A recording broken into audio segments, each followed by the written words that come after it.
A las 4:03 de la madrugada, el norte de Texas aún dormía.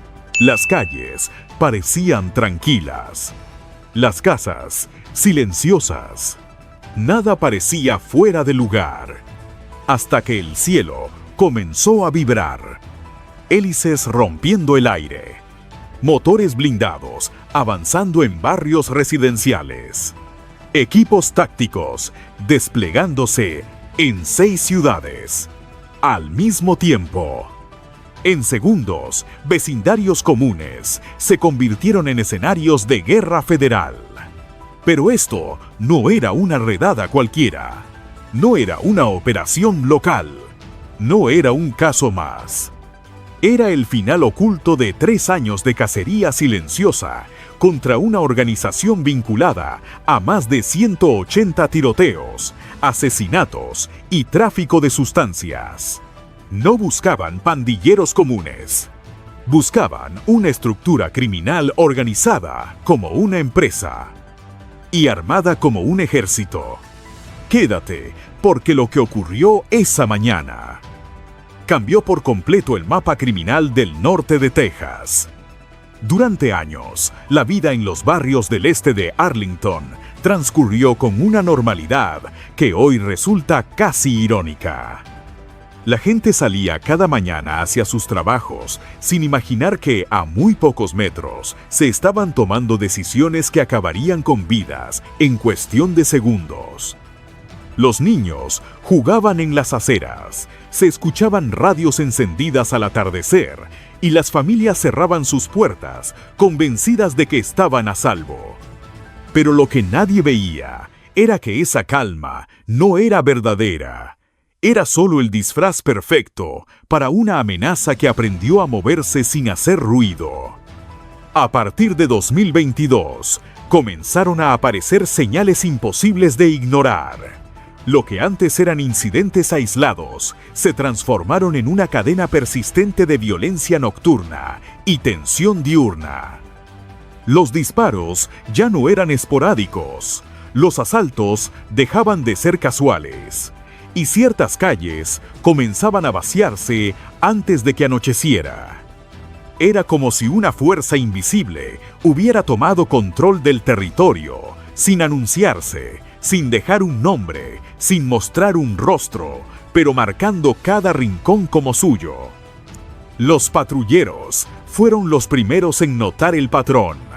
No fue una conclusión inmediata, fue una inquietud que creció lentamente, turno tras turno, reporte tras reporte. Las mismas paredes aparecían marcadas una y otra vez con símbolos extraños. Las cámaras captaban a los mismos grupos de adolescentes llegando y yéndose con precisión cronometrada. Nada era improvisado. Nada era impulsivo. Y cuando lo entiendes, lo inquietante no es la violencia, es lo organizada que era. En ese momento, una verdad comenzó a tomar forma dentro de la mente de los investigadores. Esto no era una guerra entre pandillas improvisadas, era una estructura trabajando desde las sombras.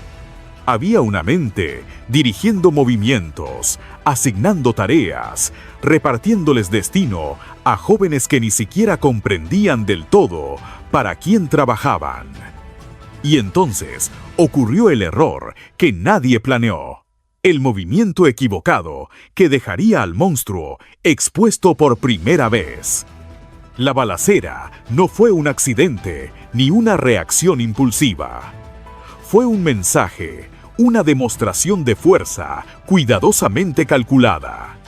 Lo que parecía un enfrentamiento más en una larga lista de incidentes violentos, terminó convirtiéndose en el punto exacto donde la organización cometió su primer error real.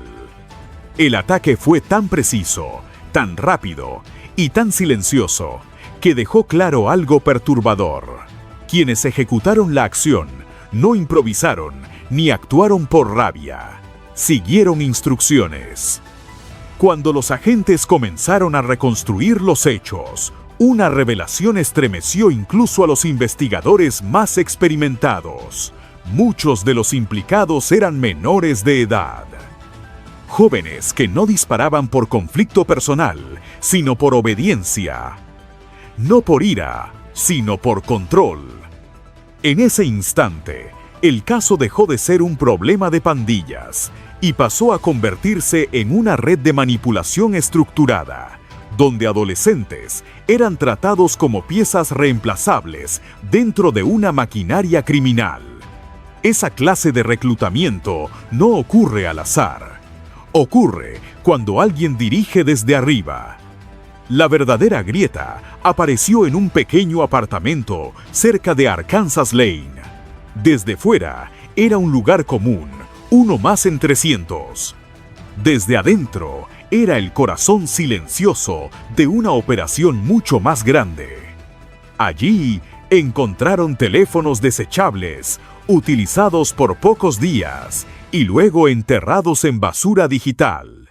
Códigos cifrados, que no respondían a ningún lenguaje casual. Dinero escondido en lugares improvisados, y mensajes que hablaban no de peleas, sino de entregas. Entregas de sustancias sintéticas, movidas como mercancía industrial. Fue en ese momento cuando la ilusión de banda se desmoronó por completo. Ya no se trataba de una pandilla que vendía drogas por necesidad, ni de jóvenes jugando a ser criminales. Lo que los investigadores estaban mirando a los ojos era una red bien construida, con funciones, roles, protección interna y expansión planificada. Una empresa del delito disfrazada de caos juvenil. Y entonces surgió la pregunta más peligrosa de todas. ¿Estamos viendo el final o solo el principio de algo mucho más grande?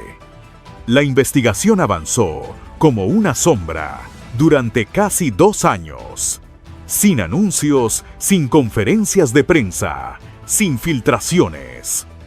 Mientras la ciudad despertaba cada día creyendo que el peligro era visible y manejable, los agentes descubrían algo muy distinto, una organización diseñada para no ser vista. Cada nueva intercepción, cada vigilancia silenciosa y cada cruce de datos revelaban una estructura que no tenía nada de improvisada. Aquí, nadie actuaba por impulso.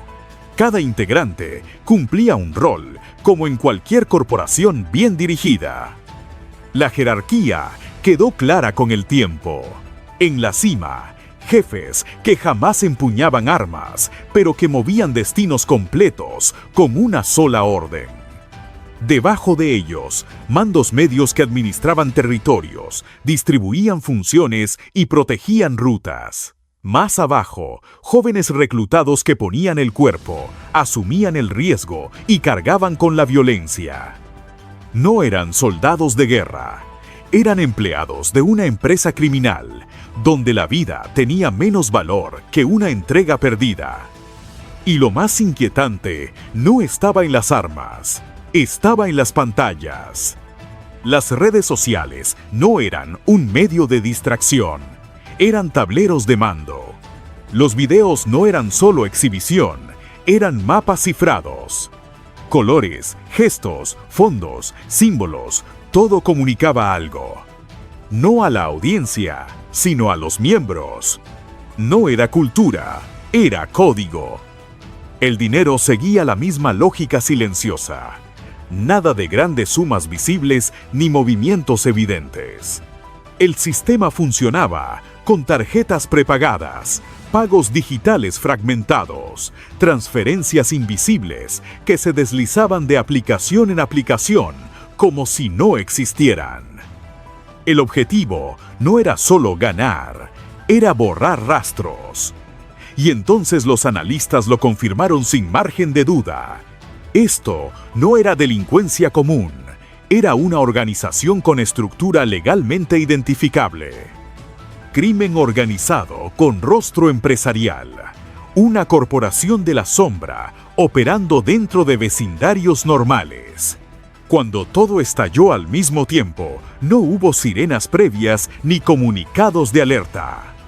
El 6 de noviembre, Antes incluso de que el amanecer comenzara a dibujar sombras en el horizonte, el norte de Texas se convirtió en un tablero de ajedrez activado al unísono. Arlington, Dallas, Fort Worth, Mansfield, Grand Prairie y Forney dejaron de ser ciudades separadas para transformarse en un solo frente operativo. Más de 200 agentes se desplegaron en silencio, con una precisión milimétrica que no dejaba espacio para errores humanos ni segundas oportunidades. No hubo advertencias, no hubo filtraciones, no hubo margen para huir. La operación estaba diseñada para que cada segundo contara y ninguno se desperdiciara. Cuando llegó el momento, el golpe fue absoluto. En cuestión de instantes, puertas fueron derribadas al mismo tiempo en distintos puntos del mapa. Las explosiones controladas rompieron la quietud de barrios dormidos y los equipos tácticos avanzaron como una sola fuerza. Mientras tanto, unidades caninas aguardaban en puntos estratégicos, anticipando cada posible intento de escape. En Dallas, un sospechoso intentó atrincherarse en una habitación.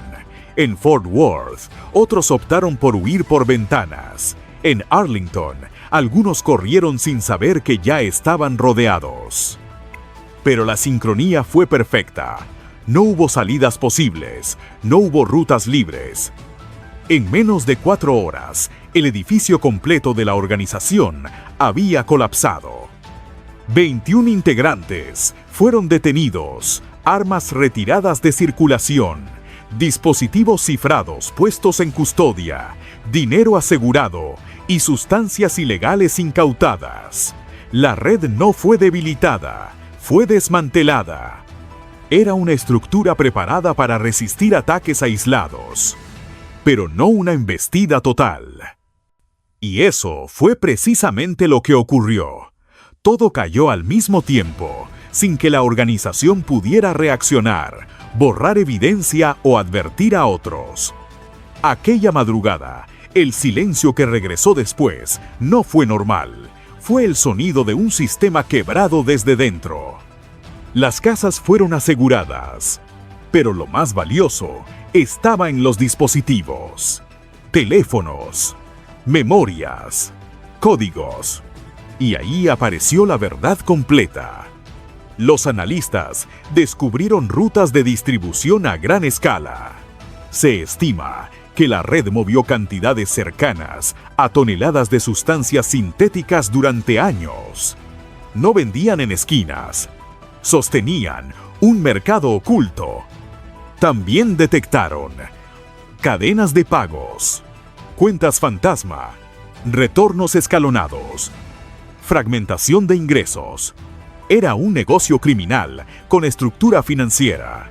Cuando las patrullas se retiraron, el silencio se sintió diferente. No era miedo, era alivio. Vecinos salieron, familias respiraron, niños volvieron a jugar en calles donde antes había terror. Pero el mensaje es claro: el crimen ya no se esconde en callejones. Se camufla en redes, en plataformas, en sistemas digitales. El verdadero enemigo no siempre dispara. A veces recluta, transfiere, codifica y se esconde.